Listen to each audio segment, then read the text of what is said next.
Oke, kembali lagi bersama saya di channel YouTube Seekor Lebah. Di video kali ini saya akan kembali membahas tentang kubus. Ya, oke, tentang kubus ya. Karena kubus belum lengkap kemarin, baru sebagian aja dari konsep dasarnya, kemudian ke luas permukaan dan volume kubus. Oke, sekarang yang akan saya bahas adalah tentang diagonal ruang dan diagonal sisi. Kembali akan saya gambar dulu sebuah kubusnya ya. Nah, ini gambar kubusnya udah saya buat. Nah, untuk penamaan kubus sendiri jangan lupa selalu dari bawah ya, dari bawah sebelah sini ya. A, B, C, D. Kemudian yang atasnya juga mengulang E, F, G, H. Oke. Nah, ini sebuah kubus. Kemarin saya kasih tahu yang namanya diagonal sisi itu yang mana? Oke, diagonal sisi adanya di sisi ya. Nah, yang bawah kan namanya sisi bawah, yang atas sisi atas, yang depan sisi depan, yang belakang sisi belakang, yang kanan sisi kanan, yang kiri sisi kiri. Nah, ini namanya diagonal sisi nih. Si AC diagonal sisi. Nah, diagonal sisi itu ada rumusnya, yaitu sisi akar 2. Nah, ini kenapa sisi akar 2? Ntar kita cari tahu. Oke. Nah, kita juga akan gambar sebuah kubus lagi. Oke, udah jadi ya. Nah, ada sebuah kubus lagi. Nah, kalau tadi diagonal sisi, nah sekarang diagonal ruang. Siapa diagonal ruang? Saya ambil contoh satu diagonal aja ya, yaitu si AG. Nah, ini si AG namanya diagonal ruang. Si AG namanya diagonal ruang ya. Nah, diagonal ruang itu juga ada rumusnya, yaitu sisi akar 3. Kenapa sih sisi akar 3? Sedangkan diagonal sisi itu kenapa sisi akar 2 dan diagonal ruang itu kenapa sisi akar 3? Oke, akan saya jelasin dengan melihat contoh soal. Ingat ya, diagonal sisi itu sisi akar 2 dan diagonal ruang sisi akar 3. Oke, akan saya buat sebuah kubus lagi untuk menjadi contoh soal. Oke, di sini ada sebuah kubus namanya ABCDEFGH. Oke, saya kasih aja sisinya ceritanya 5 cm ya. Berarti kalau kubus sisinya 5 cm, otomatis semua sisinya, semua rusuknya juga 5 cm. Jadi ini sisinya 5 cm. Jadi sebenarnya kita udah tahu ya, pasti diagonal sisinya 5 akar 2, sedangkan diagonal ruangnya pasti 5 akar 3. Nah, cuman bagaimana kok bisa jadi 5 akar 2 dan 5 akar 3? Ini ya, S itu kan sisi ya. Diagonal sisi akar 2, diagonal ruang sisi akar 3. Pasti nanti diagonal sisinya adalah sisi akar 2, yaitu 5 akar 2, dan diagonal ruangnya sisi akar 3 pasti 5 akar 3. Nah, ini karena sisinya 5 ya. Nah, tapi bagaimana? Oke, saya ambil contoh. Kita disuruh nyari panjang AC. Oke, panjang AC. AC itu yang ini nih ya. AC itu kan diagonal sisi ya. Karena diagonal itu miring dan ada di bagian sisi. Nah, ini namanya diagonal sisi. Kalau AB 5 cm berarti BC juga 5 cm. Karena dia semua sisinya panjangnya sama. Kecuali diagonalnya nggak sama panjang. Diagonal sisi beda dengan diagonal ruang, jadinya nggak sama panjang kan. Oke, ini membentuk sebuah segitiga kan. Oke, saya bikin sebuah segitiga ABC, segitiga ABC. Siku-sikunya di B ya, siku-sikunya di B. Oke, puncaknya di C, dan yang bawahnya kakinya adalah A. Oke, siku-sikunya di B. AB berapa? AB 5 cm. Oke, BC berapa? BC 5 cm. Oke, itu ya. Kita disuruh nyari panjang AC. Tuh. Berdasarkan teorema Pitagoras, maka si AC itu merupakan sisi paling panjang. Oke. Paling panjang berdasarkan teorema Pitagoras. Karena paling panjang, maka tengah-tengahnya ditambah. Gitu. Karena kita pengen nyari AC ya. Maka tengah-tengahnya ditambah. AC yang paling panjang. Berdasarkan teorema Pitagoras, dia ditambah tengah-tengahnya. Ditambah siapa? 5 dengan 5. Oke. 5 dengan 5 tapi masing-masing dikuadratin. Gitu ya.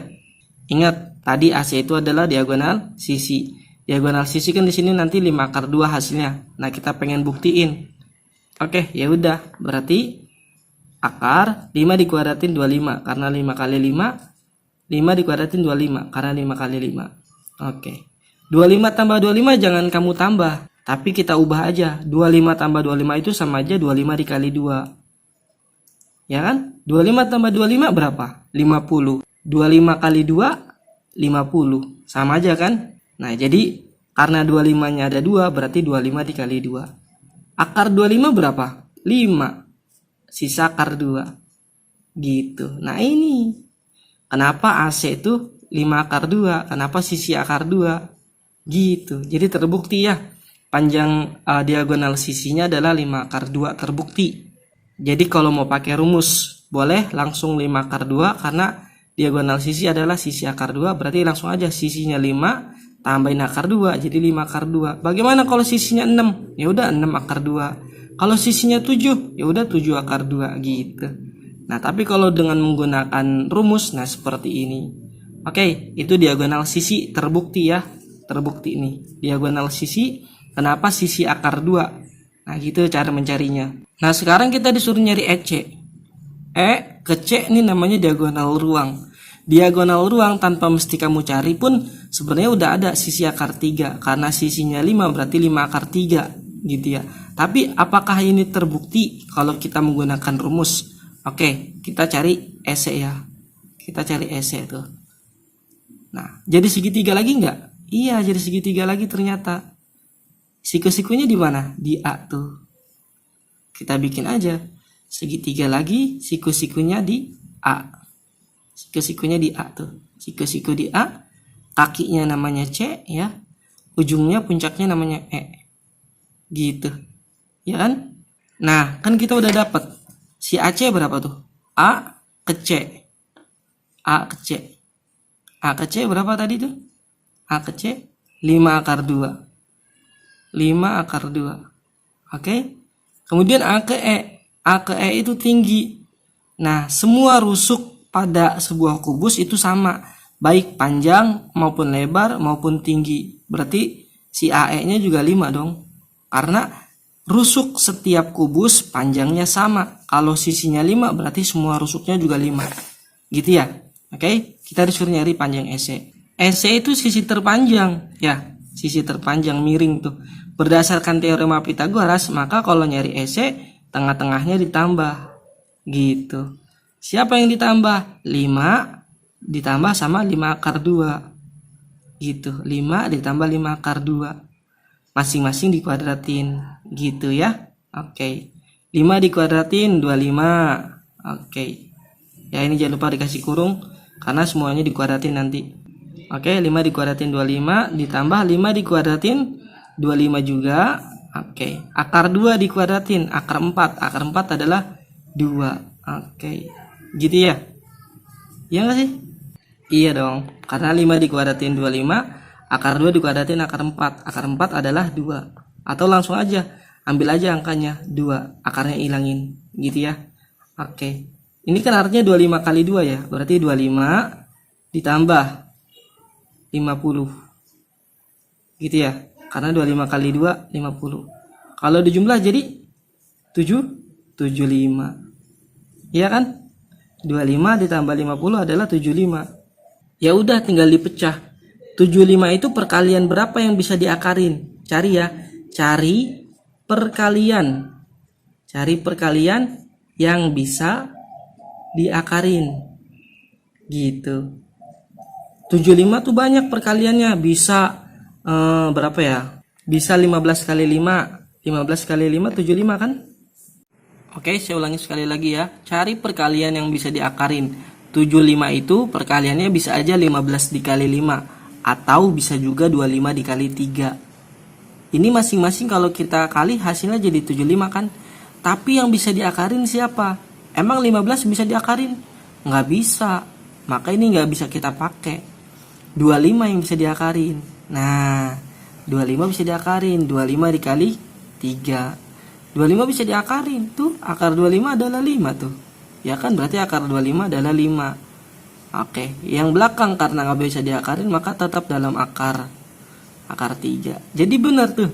Diagonal ruangnya si EC-nya adalah 5 akar 3. Karena sisinya 5 tinggal ditambahin akar 3. Jadi 5 akar 3 diagonal ruangnya. Kalau pakai rumus pun terbukti bahwa diagonal ruang itu adalah sisi akar 3. Tinggal ditambahin akar 3. Kalau sisinya 5 berarti 5 akar 3. Bener kan tuh? Karena sisinya 5 akar 3 tambahin. Begitupun diagonal sisi ya. Oke, biar ngerti langsung saya ambil contoh soal nih. Sebuah kubus volumenya 64 cm kubik. Tentukanlah A diagonal sisi, B diagonal ruang. Ingat ya, diagonal sisi adalah sisi akar 2. Oke, diagonal ruang adalah sisi akar 3. Oke, ntar kita nggak usah pakai rumus ya. Langsung aja pakai kayak gini. Karena kalau pakai rumus kalian udah paham kan tadi caranya seperti itu. Oke, kita bikin kubus dulu. Ya, biar kalian nanti paham. Oke. Kita bikin kubus dulu. Oke. Ini kubus nih ya. Oke. Kita pengen tahu sisinya. Sisinya belum ada nih. Baru ada volume. Volumenya itu adalah 64 akar 3. 64 cm pangkat 3. Volume itu rumusnya sisi pangkat 3. Oke, 64 gitu ya. Oke, sisi berarti akar 3 dari 64. Karena 3-nya pindah menjadi akar ya.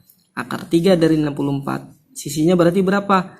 Angka berapa yang kalau dikali sebanyak 3 kali menjadi 64? Coba kalau 1 kali 1 kali 1. 1 dikali sebanyak 3 kali tetap 1. Coba kalau 2 dikali 2 4 dikali 2 8. Berarti bukan 2 pangkat 3. Coba kalau 3 kali 3 kali 3 9 kali 3 27. Berarti bukan 3. 4 coba 4 kali 4 kali 4.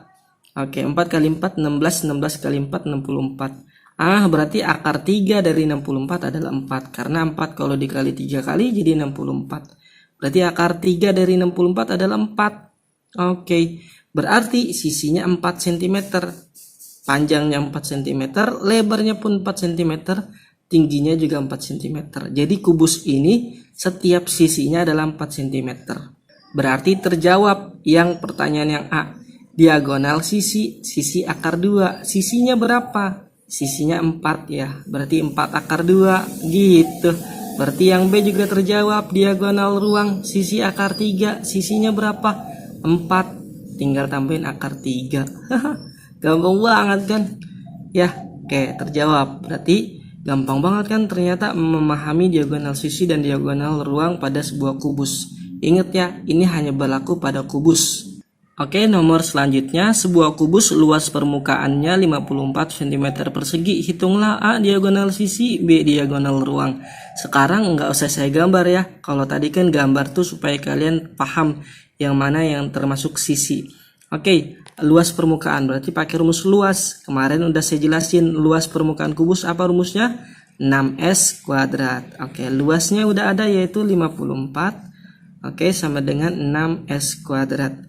Nah, 6-nya pindah ke bawah, 54 ditemenin sama 6, 6-nya pindah ke bawah. Gitu, S kuadrat ya. Udah saya ajarin kok kemarin cara ngitungnya. 6-nya pindah ke bawah, ngebagi ya. 54 dibagi 6 adalah 9. Ini masih ada S kuadrat. Berarti S kuadrat pindah jadi akar. Akar 2 ya, akar 2 dari 9. Angka berapa yang kalau dikali 2 kali jadi 9? Coba kita buktiin 1. 1 kali 1, 1. 2 kali 2, 4. Coba kalau 3 kali 3, 9. Oke, jadi angka berapa yang kalau dikali 2 kali jadi 9? Angka 3. Dikali 2 kali jadi 9. Jadi akar 9 adalah 3. Gitu ya. Sisinya jadi 3. Udah terjawab tuh yang A. Diagonal sisi. Diagonal sisi apa rumusnya? Sisi akar 2. Sisinya adalah 3. 3 akar 2. Terjawab. Berarti yang B juga terjawab. Diagonal ruang yaitu sisi akar 3. Sisinya udah ada 3. Nah, 3 akar 3. Ya, terjawab ya. Jadi terjawab ya. Diagonal sisinya sisi akar 2. Diagonal ruangnya sisi akar 3.